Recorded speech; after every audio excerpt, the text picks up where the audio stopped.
ओम नमः शिवाय। कजरी एक काले रंग की लड़की थी जिसकी शादी सुरेश नाम के लड़के से कुछ दिन पहले ही हुई थी। एक शाम कजरी खाना बनाकर सबको परोसती है। खाना मुंह में डालते ही उसकी सास उससे कहती है, क्यों री काली बहू, अपनी माँ से कुछ सीख कर नहीं आई क्या, जो रोटी के साथ सब्जी की जगह नमक ही परोस दिया।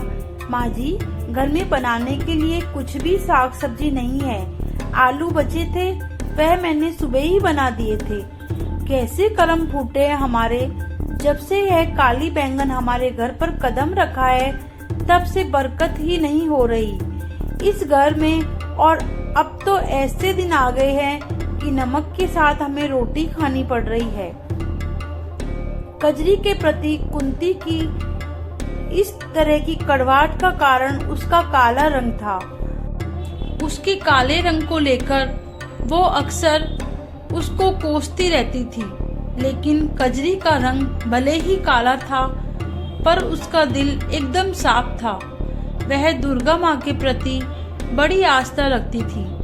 कजरी का पति सुरेश बाहर मजदूरी कर अपना घर चलाता था, लेकिन पिछले कुछ दिनों से उसकी तबीयत कुछ ठीक नहीं थी, जिस वजह से वह काम पर नहीं जा पा रहा था। डॉक्टर साहब, आखिर क्या हुआ है मेरे बेटे को? गर्मी में लू लगने के कारण उन्हें उल्टी दस्त बुखार आ गया है। आप इसकी सर पर ठंडे पानी की पट्टियां रखिए, साथ ही यह दवाई दे दीजिए। और हाँ, इसके शरीर में अभी काफी कमजोरी है, इसलिए अभी 2 महीना तक इन्हें बेड रेस्ट पर रहना होगा। यह सुनकर कजरी का मन बड़ा ही उलझन में फंस गया और वह सोचने लगी, जब तक सुरेश जी ठीक नहीं हो जाते मुझे कुछ ना कुछ काम करके गृहस्थी को चलाना होगा। मुझे जल्दी कुछ करना होगा, नहीं तो यह घर दाने दाने तक को मोहताज हो जाएगा। ऐसा सोचकर कजरी भूखी प्यासी काम ढूंढने निकल गई, लेकिन पूरे 50 घर के दरवाजे खटखटाने के बाद भी उसे काम नहीं मिला। अब बस यह घर एक आखिरी उम्मीद है। यह सोचकर अब वह उस घर का भी दरवाजा खटखटाती है। कुछ देर बाद वहां से एक औरत निकल कर आती है।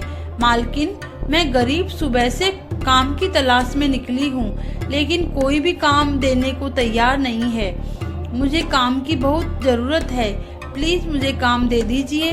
देखो, मेरे घर पर काम वाली बाई लगी हुई है, लेकिन अगर तुम बाजार से जाकर मेरे लिए कुछ सामान ले आओ तो उसके बदले में मैं तुम्हें 100 रुपए दे दूंगी।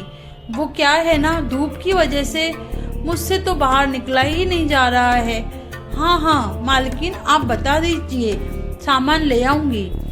कजरी बाजार से सामान लाकर उस औरत को दे देती है, साथ ही वो औरत उसे 100 रुपए दे देती है, जिससे कजरी घर के लिए आटा चावल लेती है।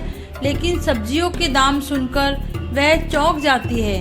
हे राम, सब्जियां तो कितनी महंगी है और मेरे पास तो ये थोड़े से पैसे बचे हैं। ऐसा करती हूँ, आलू ही ले लेती हूँ, सस्ते हैं तो ज्यादा भी आ जाएंगे। वह उन थोड़े से बचे हुए पैसों से आलू खरीद लेती है। तभी वो देखते हैं कि एक बूढ़ी औरत 20 रुपए में 1 पाव अचार दे रही है। उसके पास काफी भीड़ लगी हुई है। कजरी झट से उसके पास जाती है। अम्मा, 1 पाव अचार दे दीजिए।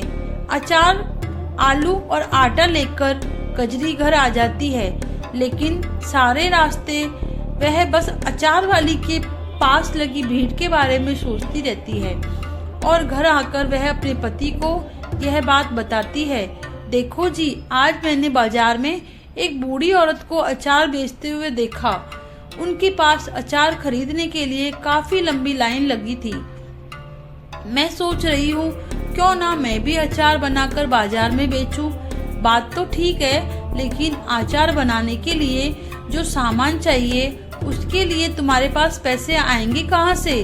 बंसी काका से कुछ पैसे उधार ले लूंगी और जैसे ही पैसे आ जाएंगे उनको लौटा दूंगी।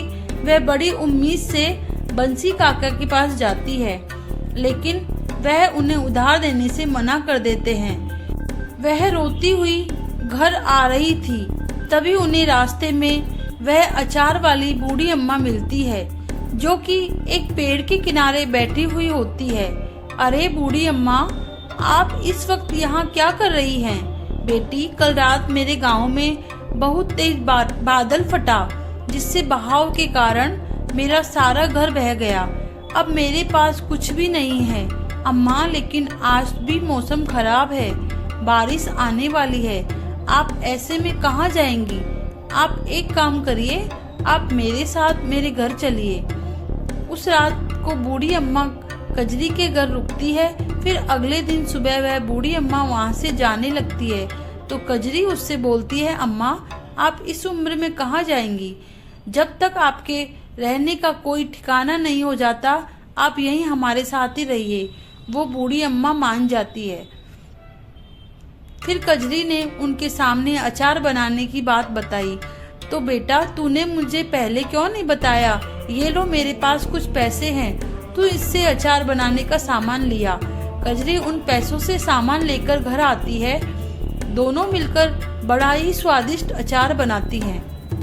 अम्मा, वैसे आपने मुझे अपना नाम नहीं बताया।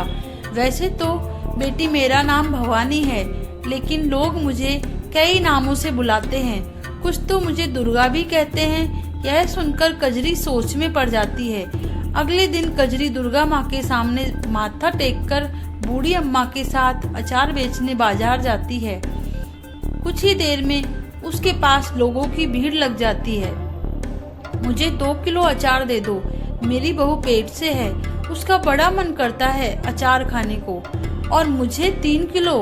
कुछ देर में उसका सारा अचार बिक जाता है।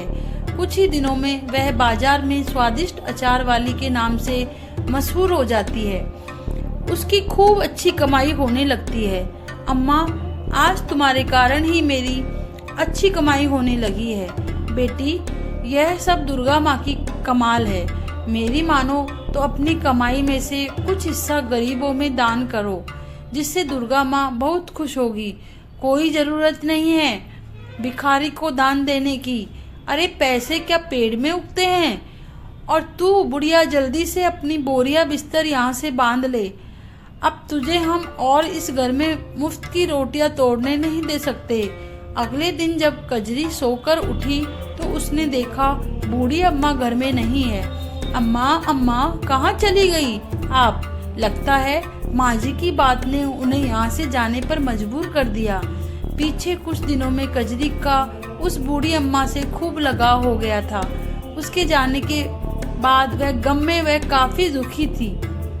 फिर वह अपनी सास के खिलाफ जाकर मंदिर पहुंचकर जरूरतमंद को दान देती। यह देखकर उसकी सास डंडा लेकर दुर्गा माँ के मंदिर में उसकी पिटाई करनी शुरू कर देती है। 4 पैसे क्या कमाने लग गई? तेरा तो दिमाग ही चढ़ गया है। अपनी सास की बातों को अनसुना करेगी? तेरी इतनी हिम्मत? माँ दुर्गा है। दुर्गा माँ, मुझे बचाओ, बचा लो। तभी दुर्गा माँ की मूर्ति से वो बूढ़ी अम्मा बाहर निकलती है और दुर्गा माँ का रूप धारण करके कुंती से कहती है, कुंती देवी, तुमने मेरी भक्त पर जुल्म किए हैं। तुम्हारे पापों का घड़ा अब भर चुका है। अब तुम्हारा अंत तय है। माँ, मुझे माफ कर दो। मैं नहीं जानती थी वह बूढ़ी अम्मा आप ही हैं। अब से मैं कजरी को कभी नहीं सताऊंगी। हाँ माँ, इन्हें क्षमा कर दीजिए। कजरी, सिर्फ तुम्हारे कहने पर मैं इसे माफ कर रही हूँ। कजरी, तुम्हारी भक्ति से मैं बहुत प्रसन्न हूँ। अब तुम अपने इस अचार के व्यापार को मेरे नाम से चलाओ। देखना, तुम्हारा यह कारोबार खूब फलेगा। तुम खूब तरक्की करोगी। यह मेरा आशीर्वाद है। इतना कहकर दुर्गा माँ अंतर्ध्यान हो जाती है। कजरी दुर्गा माँ के नाम से अचार बेचने लगती है। कुछ ही महीनों में खूब कमाई होने लगती है और वह खुद ही एक बड़ी सी दुकान खोल लेती है, जिससे उसे खूब कमाई होती है। साथ ही अब सुरेश भी पूरी तरह ठीक हो चुका था। अब वह भी कजरी के साथ मिलकर दुकान चलाने लगा। वह कुंती भी अब कजरी के साथ अच्छे से पेश आती है। राधे राधे।